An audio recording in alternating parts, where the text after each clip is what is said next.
Sam was a boy who craved adventure, but he was stuck in a sleepy, quiet village where absolutely nothing ever happened. Every day was the same monotonous routine, the same faces, the same predictable silence. He yearned for something different, something to break the endless quiet, a thrill to make his heart race. So when the traveling carnival rolled into town one foggy evening, it felt like a dream come true. Its garish, colorful lights flickered through the thick, swirling mist, a beacon of excitement in a sea of boredom. Sam's curiosity, a long-dormant thing, was instantly sparked. He had to see it. The villagers, however, saw things differently. They whispered behind their hands, their voices low and fearful. The carnival was cursed, they said. Stories were passed down in hushed tones. Tales of those who dared to enter the carnival grounds and never return quite the same. Some claimed they came back with empty eyes, others that their laughter was hollow, a mere echo of what it once was. But these warnings only fueled Sam's desire to go. The element of danger, the forbidden nature of it all, was exactly the adventure he'd been searching for. The whispers of a curse were just stories, he told himself. Old wives' tales meant to scare children. That night, as the moon hid behind a thick blanket of clouds, Sam slipped out of his house. The fog was even denser now, a heavy, damp shroud that muffled every sound and clung to his clothes. He followed the faint, haunting melody of the carnival music that floated through the mist. The tune was eerie and distorted, a strange calliope song that seemed to warp and bend as it traveled through the thick air. The closer he got, the stronger the feeling of unease grew in his stomach, a cold knot of apprehension. Yet he pressed on, his adventurous spirit overpowering his fear. When he finally reached the entrance, the grand painted archway looked less inviting up close. The once bright lights flickered weakly, as if they were struggling to stay alive against the oppressive fog.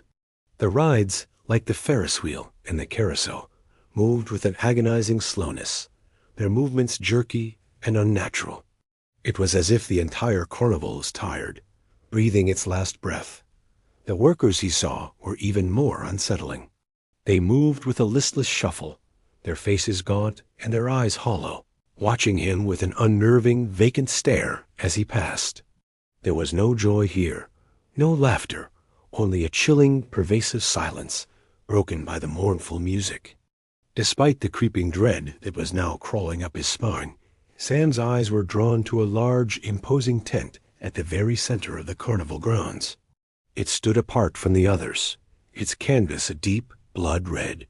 A crudely painted sign hung above the entrance, its letters seeming to drip in the dim light. It read, "Enter if you dare." It was a direct challenge, a test of his courage. This, he thought, must be the heart of the carnival, the source of its mystery. His heart pounded in his chest, a frantic drum against his ribs. Taking a deep, shaky breath, he pushed aside the heavy, damp canvas flap and stepped inside. The interior of the tent was not what he expected. There were no performers, no audience, just a vast, circular room lined with mirrors of all shapes and sizes. An endless gallery of reflections stared back at him. But these weren't just simple reflections. As he looked closer, he saw that each mirror showed a different version of himself. He was seeing every possible path his life could have taken. In one mirror, he saw a successful businessman in a sharp suit, confidence radiating from his posture.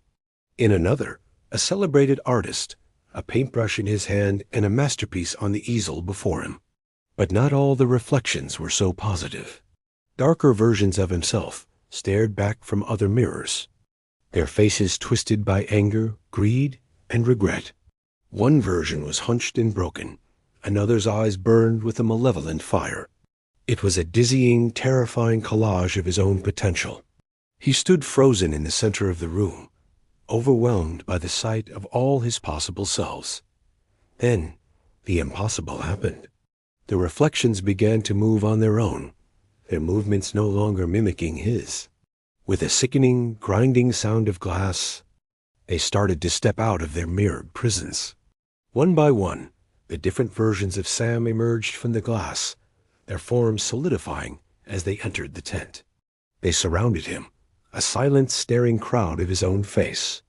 At the same time, the gaunt carnival workers appeared from the shadows, their hollow eyes fixed on him. They began to whisper, their voices a dry, rustling sound like dead leaves. They told him the rule of the tent. He had to choose one reflection to take his place in the real world. Only one Sam could leave. Sam's mind raced, panic seizing him. This was the curse. This was what happened to the people who were never the same.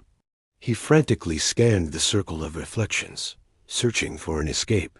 His eyes landed on one version that looked exactly like him. There were no distortions, no signs of anger or success. Just his own familiar face staring back with a neutral expression. This was his chance. It looked like the real him, the one he knew. Maybe if he chose this one, nothing would change. He could walk out of the tent and go back to his life. With a surge of desperate hope, he reached out and touched the mirror's surface. The moment his fingertips brushed against the cool glass, the reflection's face twisted into a grotesque, triumphant grin. Its eyes widened with a cruel, horrifying glee. A powerful force suddenly erupted from the mirror, grabbing him and pulling him forward with an irresistible strength. The force knocked the wind out of him, and he felt a sickening lurch as he was dragged through the glass, the world dissolving into a chaotic vortex of color and light. When the spinning finally stopped, he found himself on the other side. He was still in the carnival, but it was a twisted, nightmarish version of the one he had just left. The air was thick with the foul smell of decay and rot. The once colorful tents were tattered and gray, and the rides were rusted skeletons against a permanently twilight sky. The cheerful calliope music was gone, replaced by the distant, echoing sounds of wails and despair. He was trapped. He scrambled back to the mirror he had come through and pounded on its surface with his fists, screaming for help. But on the other side, in the real world, his reflection simply stepped out of the mirror, smoothed down its shirt, and cast a final, mocking sneer back at him before turning to leave the tent. The next morning, the fog had lifted, and the field where the carnival had stood was empty. Not a single trace remained. Back in the village, Sam's parents noticed a change in their son. He was colder, more distant. The adventurous spark in his eyes was gone, replaced by a strange, calculating glint. He moved with a new, unsettling confidence, but his smiles never quite reached his eyes. The boy they knew was gone. The real Sam, the one who craved adventure, was lost forever, trapped in a mirror world of unending nightmare, a place where reality and horror are one and the same. Thank you for watching. If you enjoyed this story, don't forget to like, subscribe, and hit the notification bell for more tales from the shadows. See you next time.